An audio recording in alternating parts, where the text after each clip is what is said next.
hiểu yếu ăn được không? Mày tối ngày mày bì với cái thằng dở nhất độn té mày coi giang hồ coi mày ra gì. Sao mày không ngon mày bì với Nghĩa kìa. Thôi, Nghĩa nó bỏ đi rồi đó mấy hả? Bỏ chạy luôn. Làm nghề thợ sơn mà bì với cái thằng yếu nhất trong xưởng. Vậy mới nói, vậy Trời, mới... hơn nào cái nói rõ. Vậy mới có chuyện nói. Khổ thì chứ. Bây giờ kêu con bị không? Bị sao lại? Cái Ủa phải kiếm tài. màu này ok rồi đó. Kiếm thằng dở với con bị đó. Mới có chuyện nói. Rồi sao? Đi tay.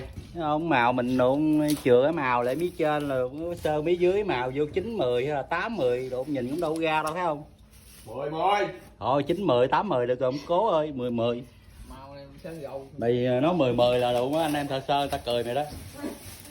Không tự tin, sao mình thấy. Thôi cảm ơn mày.